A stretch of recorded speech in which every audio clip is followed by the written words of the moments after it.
அலைக்கும் வரஹ்மத்துல்லாஹி தஆலா வபரகாத்துஹு. அல்ஹம்துலில்லாஹ், எல்லா புகழும் அல்லாஹ் ஒருவனுக்கு. ஸலாத்தும் ஸலாமும் உயிரினும் மேலான கண்மணி ஸல்லல்லாஹு அலைஹி வஸல்லம் மீதும் அவருடைய குடும்பத்தார்கள், தோழர்கள், நம் அனைவர் மீது உண்டாகட்டும் என்ற துஆவோடு, அருமையான சகோதரர்களே, நேற்றைய தினம் நன்மை செய்வதை விட பாவம் செய்யக்கூடிய வாய்ப்பு கிடைத்து ஒதுங்கி கொண்டால் அல்லாஹ்வுடைய திருப்பொருத்தம் கிடைக்கும் அப்படின்னு சொல்லிட்டு சொன்னேன்.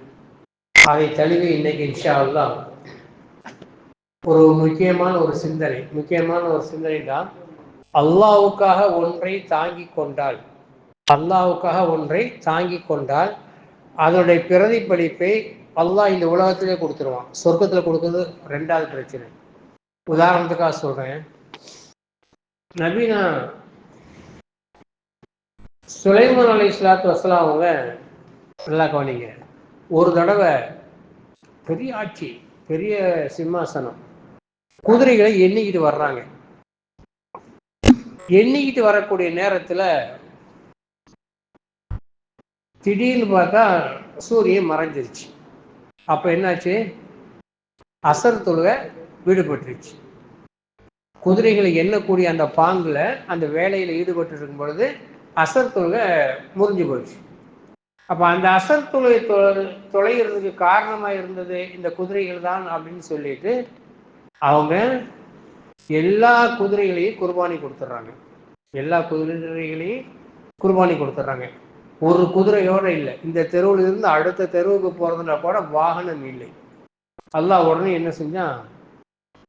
இந்த தியாகத்தை ஏற்றுக்கொண்டு ஒரு நேரம் தொழுகை போச்சு, அவ்வளவுதான், ஒரு அசர் போச்சு அப்படிங்கிறதுக்காக வேண்டி அதற்கு காரணமாக இருந்த எல்லா சொத்தையும் வித்துட்டாங்க, எல்லா சொத்தையும் வெட்டிட்டாங்க, எல்லா குதிரைகளையும் வெட்டிட்டாங்க.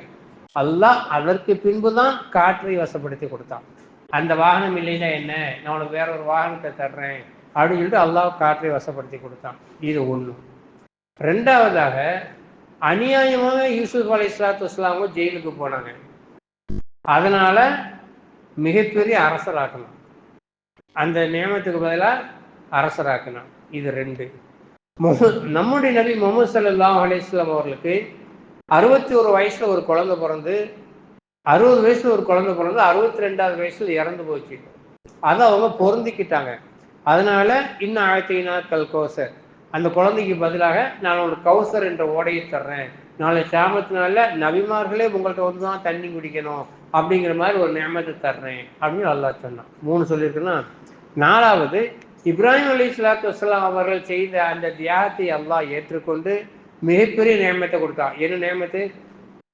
காபத்துல்லா கட்டினது அவங்க தான், பைத்துல் முகத்தஸை உருவாக்குனது அவங்க தான். சுலைமான் அலைஹிஸ்ஸலாம் கட்டினாங்க, ஆனா 120 வயசுல தான் காபத்துல உருவாச்சு. அதுக்கு முதல்ல அவங்க எதை பார்த்து தொழுதுட்டு இருந்தாங்க?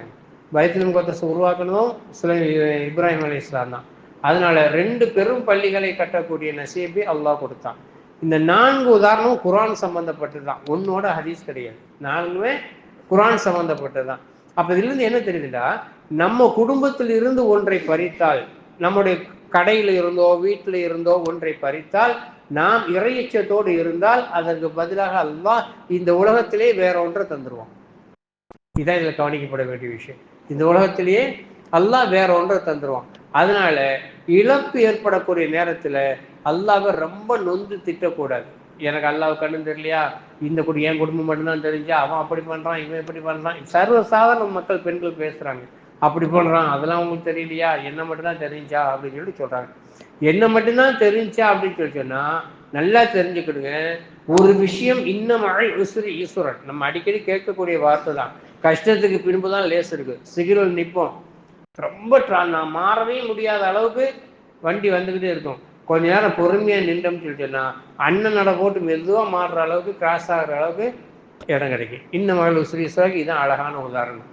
அது மாதிரி தொந்தரவுகள், கஷ்டங்கள், சோதனைகள் வரக்கூடிய நேரத்துல இறைவனை நோகக்கூடாது, இறைவனை திட்டக்கூடாது.